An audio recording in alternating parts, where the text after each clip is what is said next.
It was good, everybody. This is your boy Steve Biko, and I'm happy to have you back. Today I want to tell you about the symbol of Freemasonry because a lot of people misunderstand the symbol. So I want to get into the symbol, not what is presented to you, because I already addressed the fact that Masonry is just about a parasitic religion. And so what it does is it attaches itself to everything around you, even the word Mason, even because it's calling itself a Freemason, which is not a Mason because it doesn't build anything physically.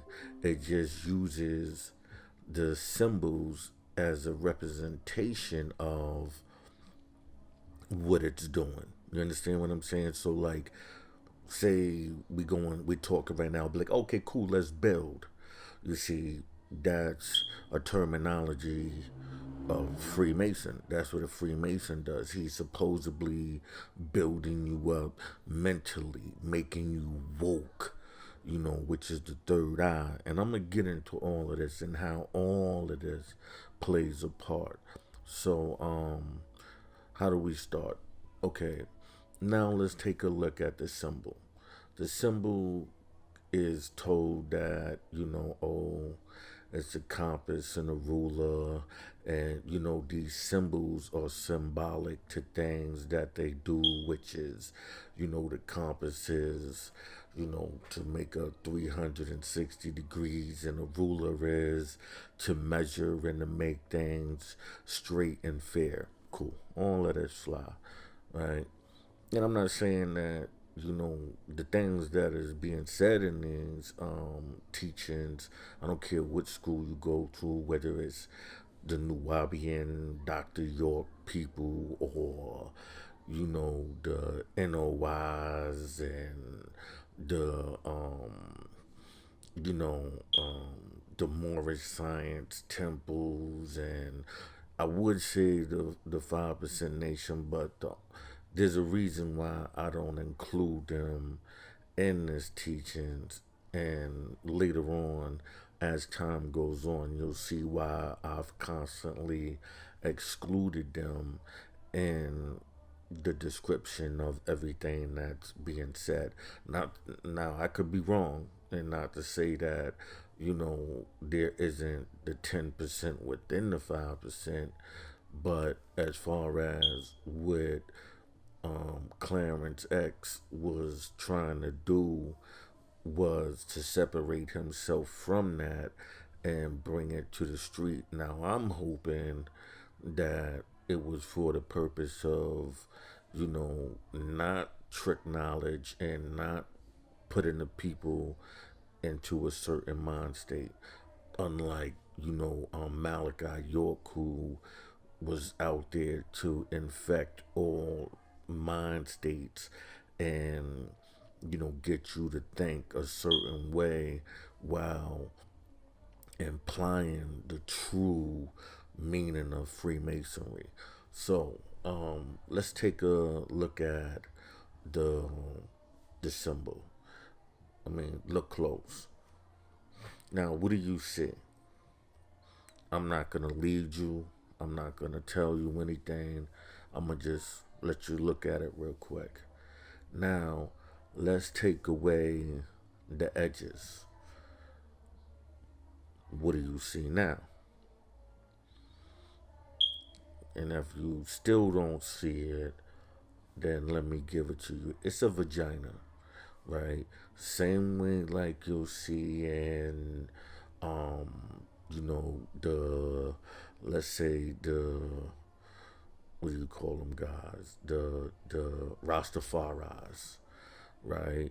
When they put their hand symbol, the same way they'll tell you. And if you ever took a public speaking course, they'll tell you that it is not um, proper, should I say, to run around, or better yet, when you are making a speech, it is distractive to the people to have your hands flaring all around the place. So what do they tell you to do? They tell you to put your hands together. Now, from this day forward, you'll see this in anybody who makes a public speech. They'll put their hands together, right? You know, the four fingers touching each other and the thumbs extended and touching each other. What you might not have noticed is that's also a vagina symbol, right? So when you look at the top, which is the compass, right? What do you see? If you look close, you'll notice it's a clitoris right at the top. So if anybody knows anything about a vagina and pleasing a woman, what do you hit? You hit the G spot. So the G and the Freemasonic symbol is that the pleasing of a woman, that pleasure spot to make her feel good by what you're saying. So if you're saying that she's a god and this, that, and the third, this is what you're doing. You're pleasing her mind. But what you're also doing, well, what they're also doing is telling her to be promiscuous because it's also, like I said all the time, it's always challenging the Bible. So, these were gay men and lesbian women who joined the initial people who joined Freemasonry, and they worship the woman because the lodge represents the vagina. So if the lodge represents the vagina, that's why it has no windows. There's only one way in, one way out. And when you exit it, it's saying that you were born again. You know what I'm saying? So when you exit the lodge, you are actually supposedly exiting the woman's vagina and you were born, right? So, that's why you never know the inner workings of a vagina because just like, you know, before the time of sonar and all of that stuff where they can look at the baby, you didn't know what was happening inside the woman's vagina. And this is a historical thing because what they're, like I said, what they're doing is rewriting history as it is in your face. But it's challenging the Bible.